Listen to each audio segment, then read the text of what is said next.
Hey everyone, my name is Jake. I am 26 years old and I am from Brazil. But 5 months ago, I could not speak a single full sentence in English. Not even, how are you? Without thinking too much. I was completely lost. Today, I want to tell you how I learned English in just 5 months, without any expensive classes, without going to an English-speaking country, and without wasting my time on useless methods. But this is not just my story. This is your story too. If you have ever felt frustrated, stuck, or embarrassed because of your English, keep watching. Because I was exactly where you are. And I promise, if you listen to my full journey step by step, you will know exactly how to improve your English. So let's go back to the beginning. Because my journey did not start with motivation. It started with a big failure that changed my life. The moment that changed everything. I always wanted to work for an international company. My dream job was to be a software engineer at a big tech company. I loved coding, I was good at it, and I worked day and night to become the best. Finally, after years of hard work, I got my chance. I applied for a huge company in the US. The recruiter emailed me, "Congratulations, you are selected for an interview?" I was so excited. I imagined my life in a new country, earning a big salary, working with the best people. But then, the interview happened. I remember it like it was yesterday. I opened Zoom, and there were 3 interviewers, all native English speakers. They started speaking, and I felt like someone had pressed fast forward on their voices. I could not understand anything. They asked me the first question. "Jake, can you tell us a bit about yourself and your experience in software development?" I panicked. I knew the answer in my head, but the words did not come out. I said, yes, I am, um, software. I do coding. Uh, Many projects. Good. I am very good." They looked at me. The silence felt like a knife in my stomach. They asked another question, but I could not answer that either. In the end, one of them smiled and said, "All right, Jake, thank you for your time." I knew what that meant. I had failed. I did not get the job, not because I was not good enough in my field, but because I could not speak English. That day, I understood the power of English.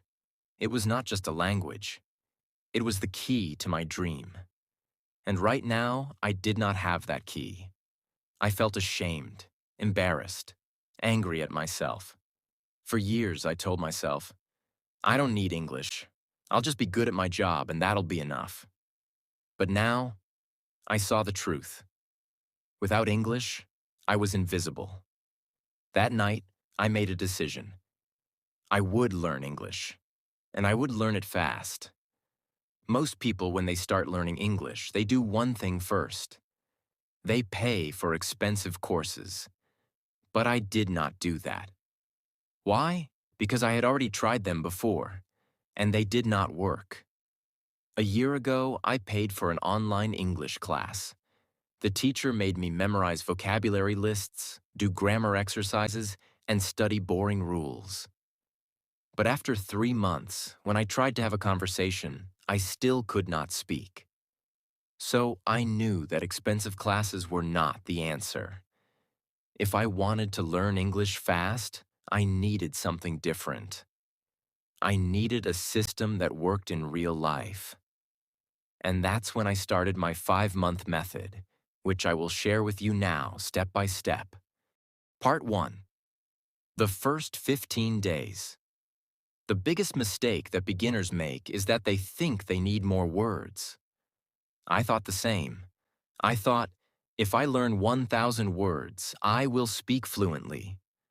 But the truth is, I already knew hundreds of words, yet I still could not speak. So for the first 15 days, I did not study any new words.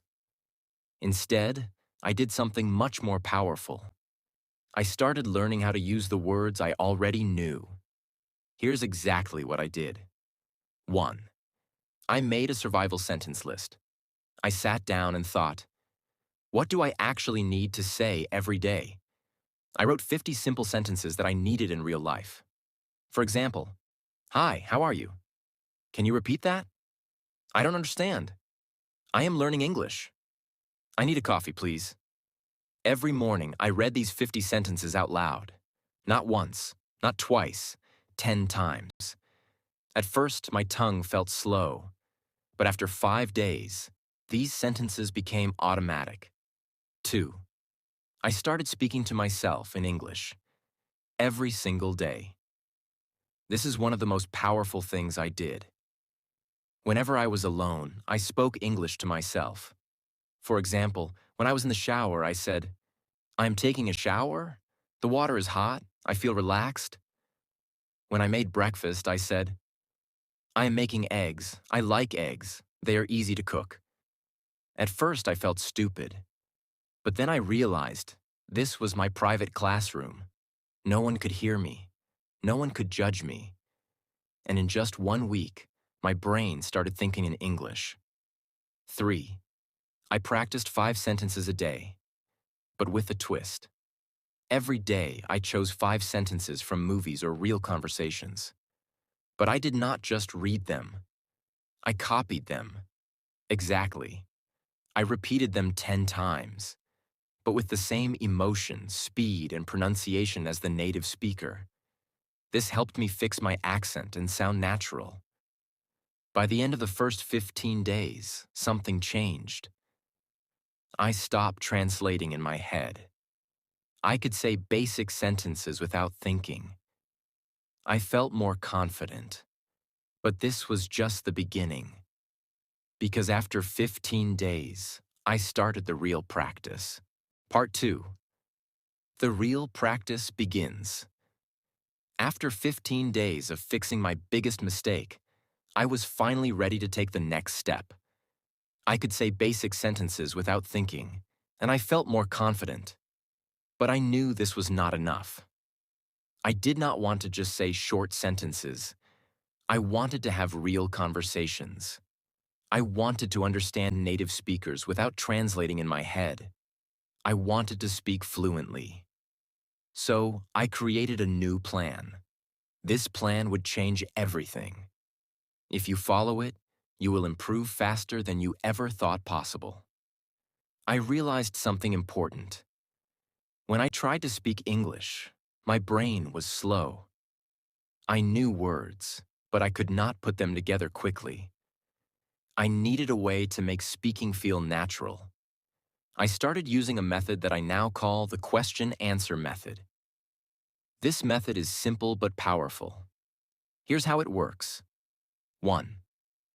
I asked myself a simple question in English. 2. I answered it immediately, without thinking too much. 3. I repeated the process with different answers.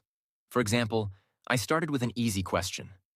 Question: what did you do today? At first, my answer was short. I worked, but I forced myself to say more. I worked on my project. I worked on my project for 3 hours. I worked on my project for 3 hours, then I took a break. I worked on my project for 3 hours, then I took a break and had some coffee. Every time I answered, I added more details. This trained my brain to think in English and speak without hesitation. Another example. Question: what did you eat for breakfast? First answer: I ate eggs. Then, I ate eggs and toast. I ate eggs, toast, and a banana. I ate eggs, toast, and a banana because I was really hungry. I ate eggs, toast, and a banana because I was really hungry, and I love eating a big breakfast. I did this every single day for at least 30 minutes. My speaking speed improved dramatically. My sentences became longer, and I stopped translating in my head. One of my biggest problems was pronunciation. Even when I spoke English, I still sounded like a foreigner. Native speakers understood me, but my accent was strong. So I used the echo technique. This is the best way to improve pronunciation without a teacher. Here's how it works. 1. I listen to a native speaker from movies, YouTube, or podcasts. 2. I pause the audio after each sentence. 3. I repeated the sentence exactly the same way, same speed, same tone, same emotion. For example, I took a short clip from a movie. The character said, "I don't know what you're talking about." I paused and repeated, "I don't know what you're talking about." At first it felt difficult, but after repeating 10 times, my voice started to sound similar to the native speaker.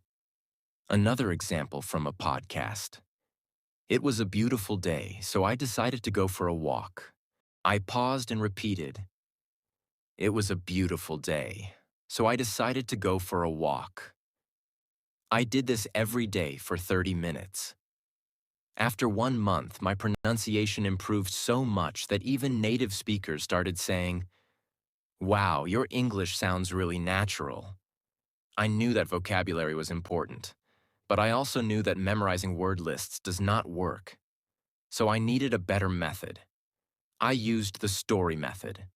Here's how it works. 1. I took 5 new words every day.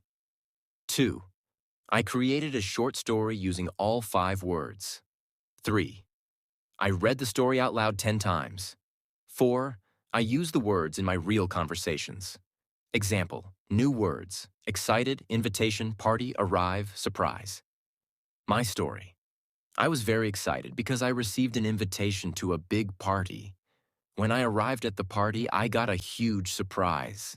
It was my birthday party. I did this every day. After 3 months, I had learned over 1,000 new words without memorizing anything. One of the biggest problems learners have is that they think in their native language first, then translate into English. This makes speaking slow and unnatural. So I trained my brain to think in English. Here's how. 1. I described everything around me in English. Example. When I walked outside, I said in my mind, "The sky is blue. The weather is hot. I see people walking. That man is wearing a red shirt." 2. I asked myself questions and answered in English. Example. What am I doing right now? I am sitting in a chair, drinking coffee, and writing in my notebook. 3. I wrote my daily journal in English. Every night, I wrote about my day in English. At first, I wrote simple sentences, but after 1 month, my writing became more natural. After a few weeks, I noticed something amazing. I was no longer translating. English words came naturally into my mind. One of the things I did was simple but powerful. I made a rule.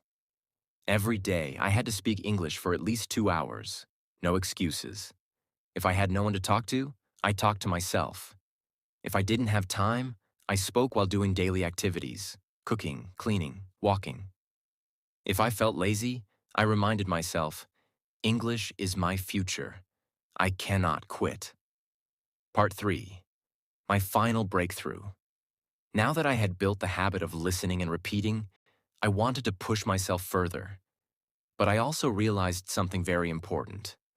Just listening and speaking wouldn't be enough if I didn't understand the grammar and structure of English properly.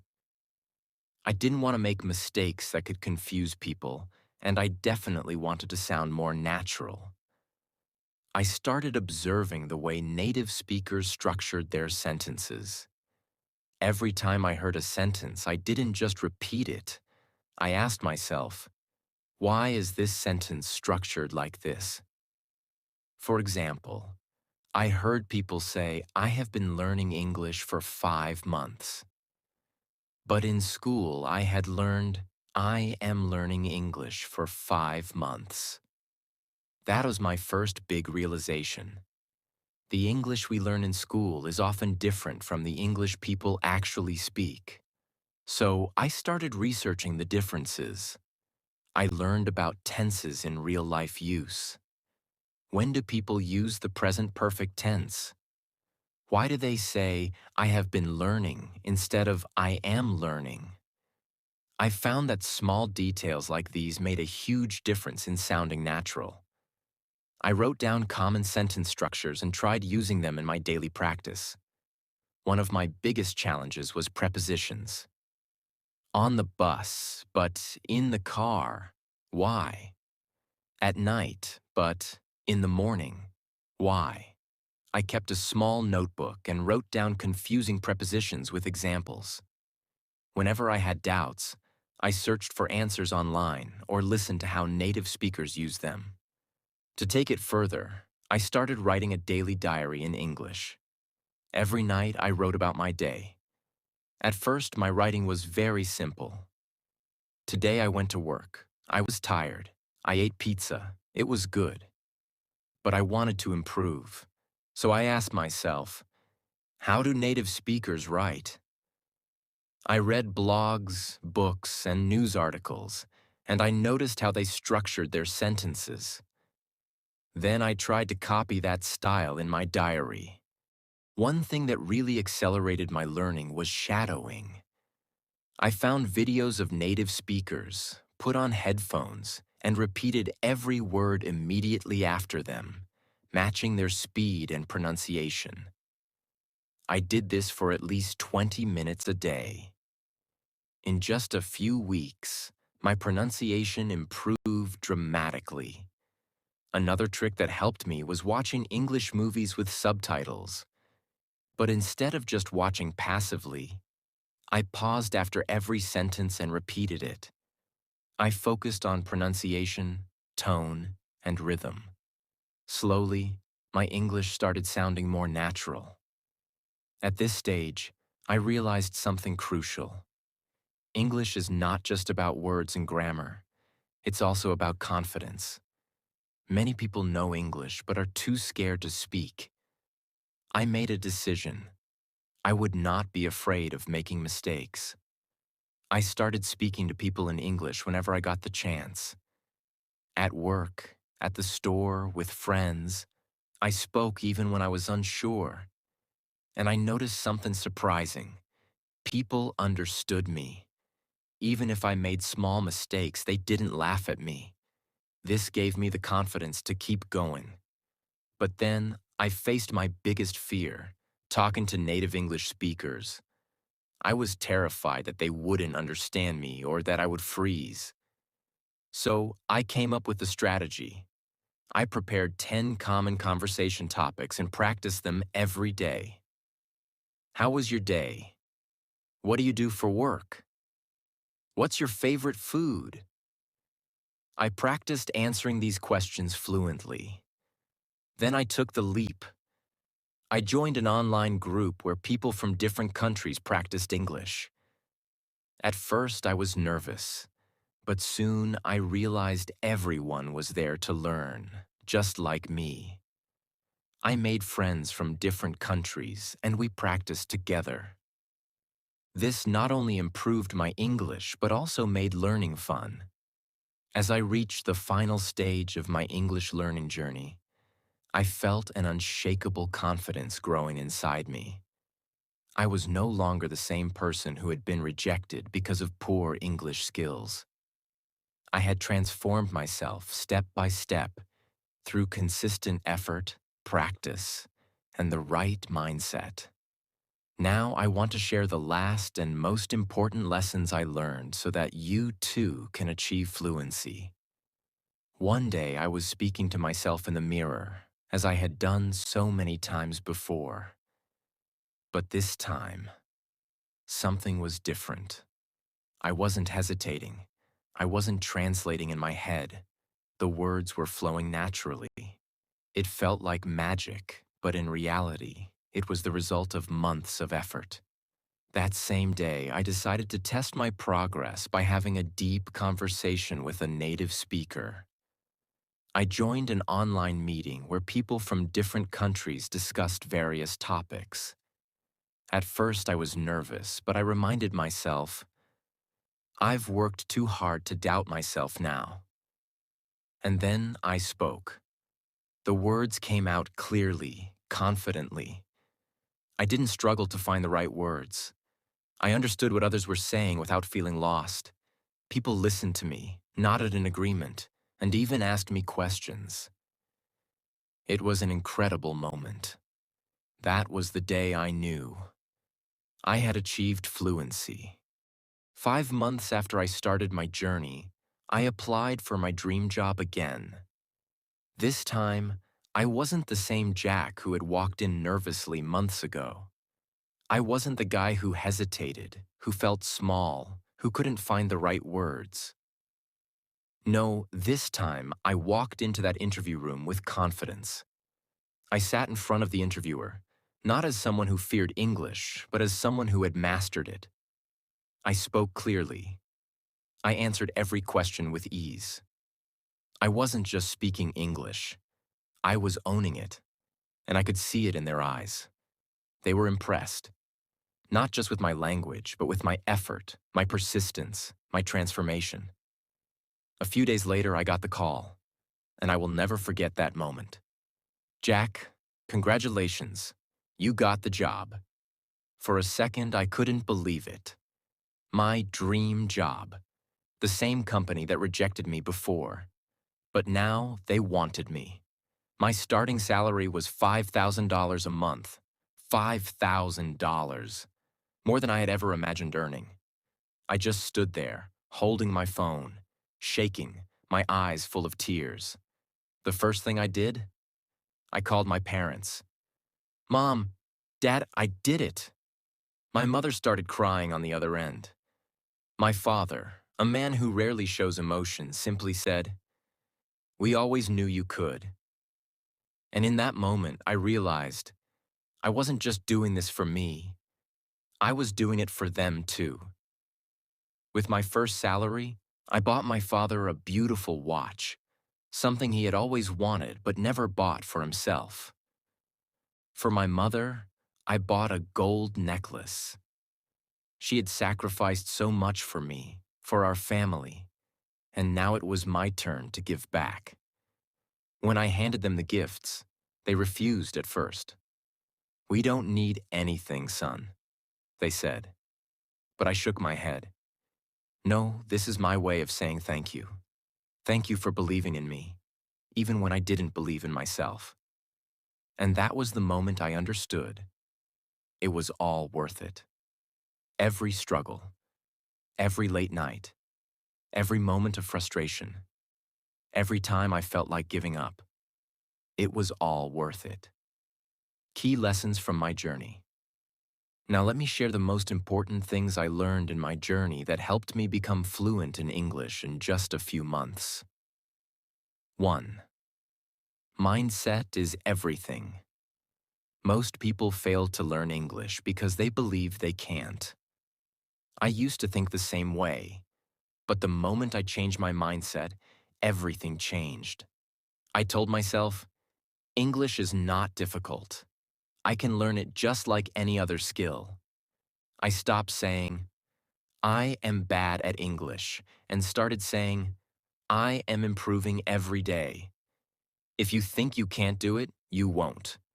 But if you believe you can, you will find a way. 2. Surround yourself with English. I made English a part of my daily life. I changed my phone's language to English. I watched only English content. I listened to English songs, even if I didn't understand all the lyrics. I followed English-speaking influencers on social media. Every day, I was feeding my brain with English. I also made sure to speak and think in English. Whenever I looked at an object, I would name it in English. If I saw a car, I would say, "That's a blue car. It's moving fast." Small things like this helped me build my vocabulary naturally. 3. Speaking without fear. Many people are afraid of making mistakes, but mistakes are part of learning. I used to be scared of speaking, but then I realized native speakers don't care if you make mistakes. They appreciate your effort. So I forced myself to speak. I spoke to shopkeepers in English. I asked strangers for directions in English. And I even started talking to myself in English whenever I was alone. The more I spoke, the better I became. 4. Active listening and shadowing. Listening is just as important as speaking. I trained my ears to understand spoken English by listening to English podcasts, audiobooks, and conversations. But I didn't just listen passively. I practiced shadowing. Shadowing means listening to a sentence and repeating it immediately, mimicking the pronunciation and rhythm. This helped me improve my accent and fluency. 5. Expanding my vocabulary. Smartly. At first, I tried memorizing long lists of words, but I quickly realized that was useless. Instead, I learned words in context. I focused on phrases instead of single words. For example, instead of memorizing the word happy, I learned phrases like, I feel so happy today, and that movie made me really happy. Learning in context made it easier to remember and use words naturally. 6. Grammar without books. I didn't spend hours studying grammar books. Instead, I learned grammar naturally by listening and speaking. When I made a mistake, I noted it and corrected myself. For example, I used to say, he go to school. When someone corrected me, I understood the correct sentence. He goes to school. The best way to learn grammar is by using the language, not memorizing rules. 7. Consistency over perfection. Some people try to learn everything perfectly before they start speaking. That's a mistake. I didn't wait until I was perfect. I started speaking from day one. Even when I only knew a few words, I used them. I made a rule. Every day I will do something in English. Some days I spoke for 10 minutes. Some days I wrote a short paragraph. Some days I listened to a podcast. The key was consistency. Even on days when I felt lazy, I still did something. You don't need expensive classes. You don't need a perfect environment. You just need a strong desire and a commitment to practice every day. Imagine yourself 6 months from now, speaking English fluently, confidently. Imagine the opportunities that will come your way. Imagine how proud you will feel. Start today. Speak, listen, practice, and never give up. Your future self will thank you. This is not just about learning English. It's about changing your life. And now I want to say something to you. If I can do it, you can do it too. It doesn't matter where you start. It doesn't matter how bad you think your English is. What matters is that you start. Today. Right now. I know it's hard. I know it feels impossible sometimes. But trust me, the only thing standing between you and fluency is consistency. Stop doubting yourself. Stop making excuses. Surround yourself with English. Speak, listen, read, write, every single day. Make mistakes, learn from them, improve. Because here's the truth. The pain of discipline is temporary, but the pain of regret lasts forever. So, what will you choose? Choose discipline. Choose growth. Choose success. Your journey to fluency starts now. If this story inspired you, like this video and subscribe to my channel. I'll be with you every step of the way. Let's do this together.